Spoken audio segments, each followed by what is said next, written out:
Hi guys, we're almost done with July. All of its challenging Plutonian astrology is pretty much behind us. In August, Saturn is going to take center stage. I'm here to talk about everything that's ahead of us in August, so be ready to take notes and let's break it down.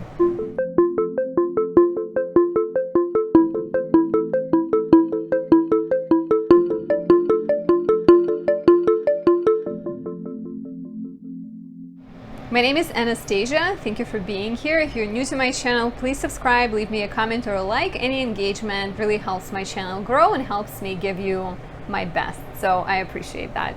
And if you'd like to work with me, check out the links down below. I'm currently running a Leo season special. So if you're a Leo sun, you get 20% off my natal and predictive solar return readings. And I wanted to let you know that I am going to start selling planetary magic candles. Planetary magic is a branch of astrology that carefully selects a time with most opportune properties and using ritualistic and other elements of astrology creates those objects so they carry properties of the month. And I am working with the Sun in Leo, very strong placement that is right now, and like here's my Leo hair hiding behind my it's here. You know what my hair looks like, but I'm gonna use that. I'm gonna use the most opportune moment in Leo season to create candles, and if you'd like to buy them, there will be a limited edition. You can find them on my website starting August 1st. So August is pretty good. There is, strong sun, but the sun will be kind of having it out with Saturn. Mars is in Taurus until August 20th, and Mars will be conjoining Uranus and aspecting Saturn. So the month is dynamic, especially the beginning with that major Mars-Uranus North Node conjunction, but it's also likely to be kind of like you will push, then you'll get pushed back, then you'll have to readjust and proceed with care. Saturn is very strong. Saturn is front and center this month, asking us to be careful, to be thorough and thoughtful and patient and not overexpand too quickly. This should be supported by Jupiter being retrograde all month. I think that's quite nice and lovely. But let's take a look at it one by one. So August 1st, we have Mars conjunct North Node and conjunct Uranus. This could be rough. This could be great for breakthroughs and new beginnings and new ideas coming into your life or new projects coming into your life. But it could also be a little bit of all or nothing. My energy is the only correct energy. I don't care what you think. So there's a danger for things to escalate very quickly, and all of the astrologers are using this word, myself included. It's a potentially very volatile transit. So you want to be very careful getting into fights with people, driving too fast, running places. Maybe don't, lift heavy weights. Just try to take it easy. And this transit is building up already. I'm filming this on the 28th, and it's building. It's in the air this week, so you might get easily triggered. You might get sudden news, and they could be both positive or negative. And on the global level, there might be certain quakes, earthquakes, shakes, rebellion, people fighting for things, and maybe it brings exciting new opportunities and new changes and technological breakdowns. But it can also, first, before something gets built, sometimes it has to be taken down. So there's also things possibly breaking with this transit. It's not all bad, because on August 2nd, Venus will actually sextile Mars and Uranus, and Venus is also aspecting Mars and Uranus on the 1st too, offering us an ability to cooperate, offering some kind of solutions and relief. And at the very least, it's if you had a tough day, you come home and somebody rubs your feet, right? Venus can do that. August 4th is exciting, I think, because Mercury enters Virgo and will stay there until August 25th. Mercury rules Virgo. Mercury is empowered in Virgo. So There is the power for you to be more precise, more analytical, better at expressing yourself, better at communicating about your desires, more attentive to detail. Of course, be careful coming across as like too focused on the details and maybe too critical, right? That's always our challenge, Virgos. We see everything. So when you have that mercurial ability to see everything, you might feel like you need to toss it out there. So maybe just like write it down. Don't tell people that you don't like their shoes, as I have done just recently. I can't, Libra rising. When I see bad fashion, I'm just like, I can't. And my Mercury is in Libra too, actually. So it tries to be kind, but can't forgive bad fashion, never.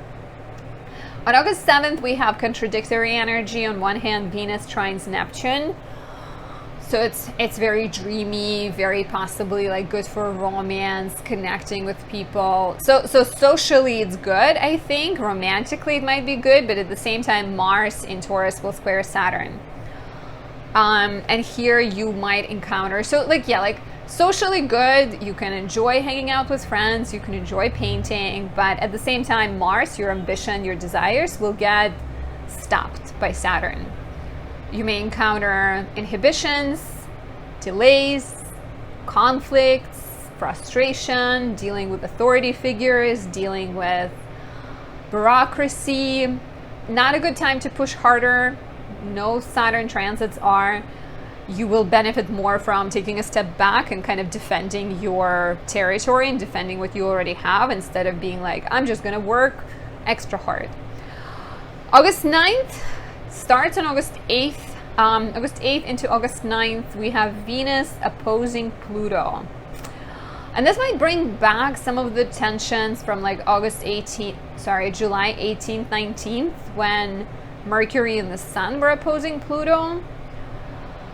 So this will test your relationships. This will likely expose any unhealthy power dynamics and insecurities and suspicions or doubts you have about a relationship. This might make you feel jealous or insecure.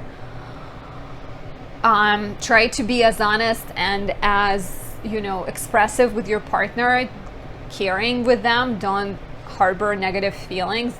Make sure you don't let it explode. If you do meet someone new at this time, it might be a romance that's very like underground, otherworldly.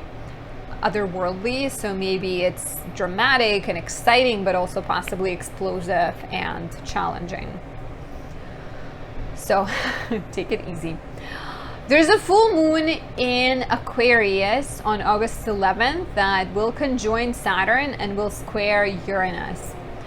So Uranus, to me, still feels like that whole energy of like, I want freedom, I want rebellion. And the full moon conjunct Saturn will probably be like, well, if you do, you need to make some sacrifices. You need to release something. You need to focus on the good of all. And you need to make a plan, right? Like you need to commit to something. And if you are pursuing actions and projects and liberating yourself, you want to remember that no revolution just happens overnight. There's a lot of work. There's a lot of kind of behind the scenes action, and it will do you more good not to rush. Venus enters Leo on August 11th as well, and it's going to stay in Leo until September 5th. Venus in Leo is loud and proud and bold and has the prettiest hair and stuff like that. So we will seek attention, we will seek spotlight. I don't have Venus in Leo, but I have midheaven in Leo, and I feel like it's there. So you want attention. You might notice yourself taking more selfies, dressing up more. Your relationships might become a bit more playful and on the negative, possibly dramatic. Be very careful of a desire to just stir up drama because things are boring.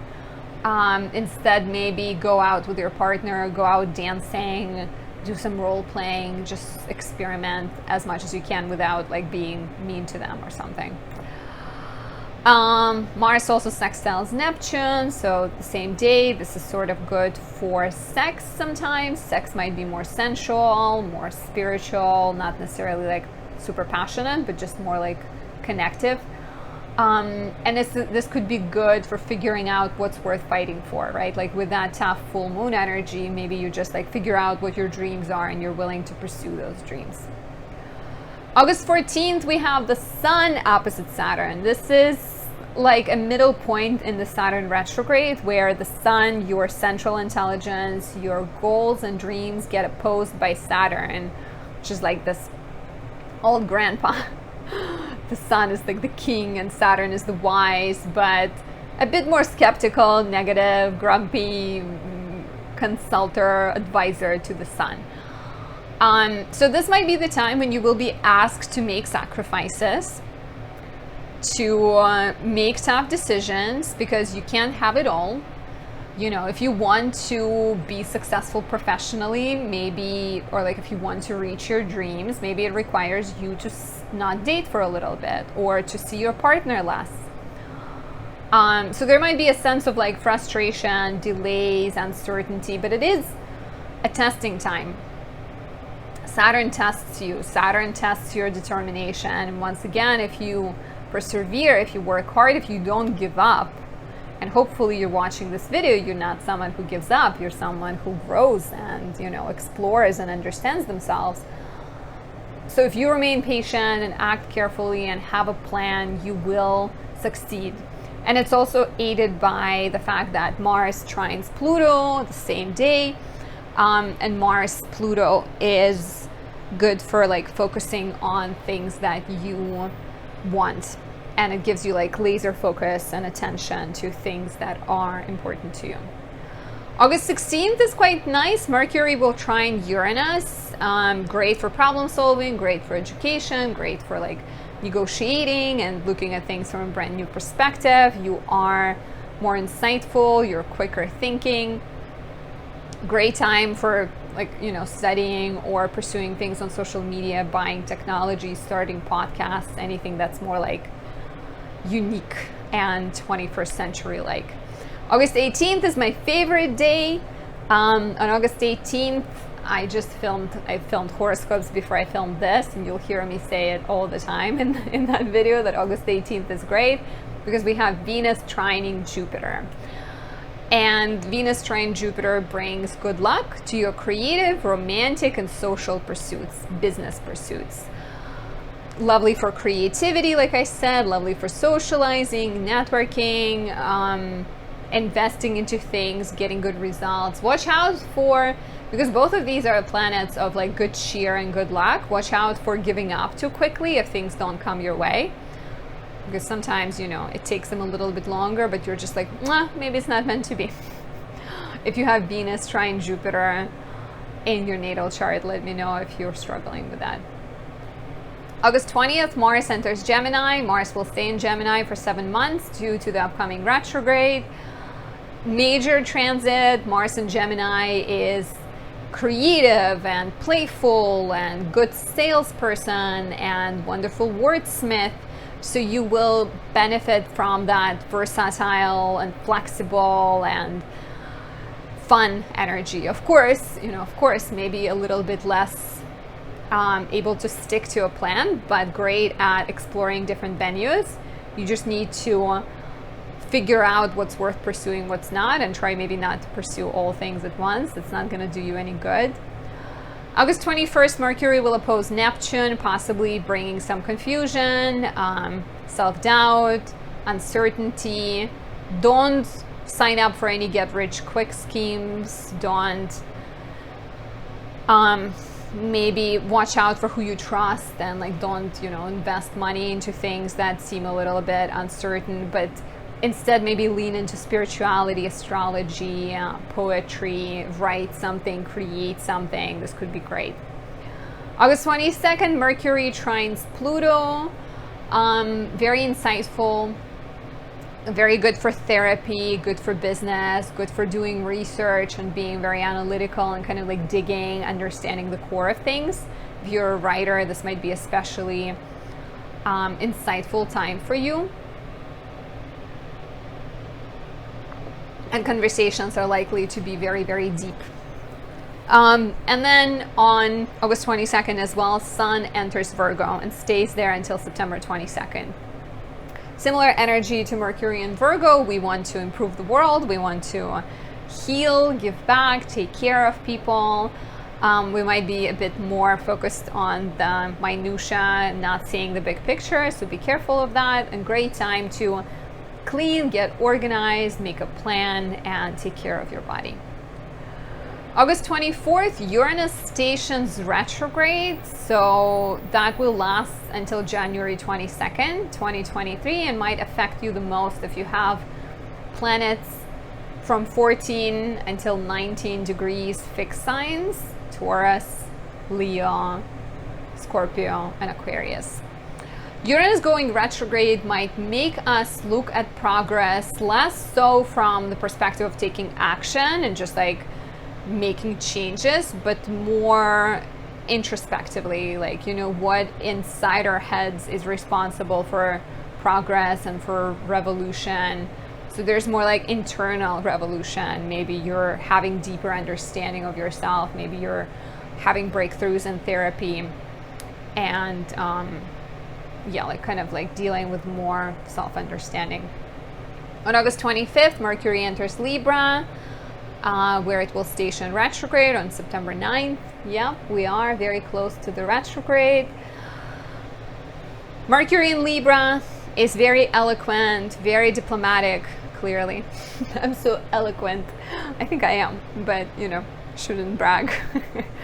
Very charming, very friendly. There might be a tendency to vacillate between different decisions and, you know, trying not to hurt anyone. So that's the negative of Mercury in Libra. You might find yourself asking people for advice more, not being sure which way to go, being more indecisive. So that's okay, just as long as you are aware. August 27th, there's a new moon in Virgo, 4 degrees Virgo, squaring Mars in Gemini. And that would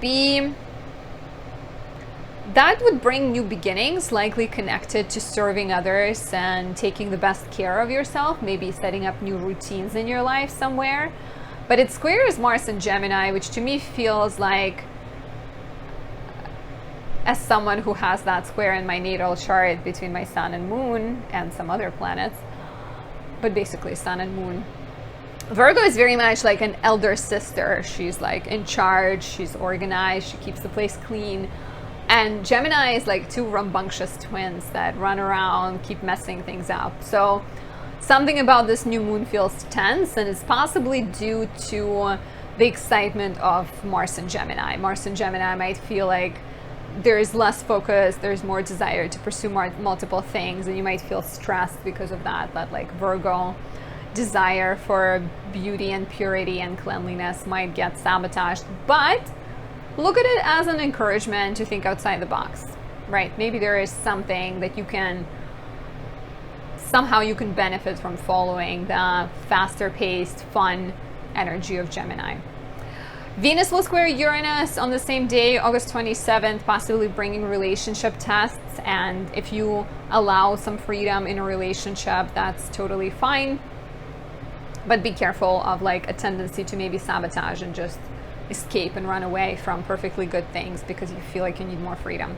And finally, August 28th, Venus will oppose Saturn, putting the strain on relationships and testing relationships. You know, it's similar to the 14th when we had the Sun opposite Saturn. I'm just realizing my notes are not organized, so I got distracted. But yeah, August 14th, we had Sun opposed Saturn. So sacrifices, seriousness, sobriety. So Venus opposite Saturn might feel melancholic and sad, but it's also the time in which you look at a relationship from a grown-up point of view. Every relationship requires sacrifice.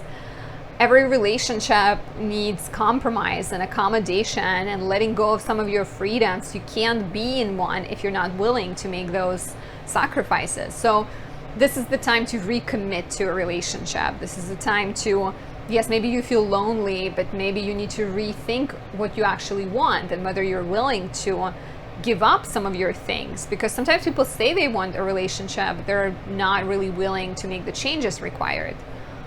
Great time also to revisit your creative projects and come up with a better strategy and sort of look for mastery and creativity. This is it. We've talked about August. The video with horoscopes comes next, and I hope you enjoyed this video. Let me know if you made it until the end. Say hi in the comments, and I'll talk to you soon. Bye.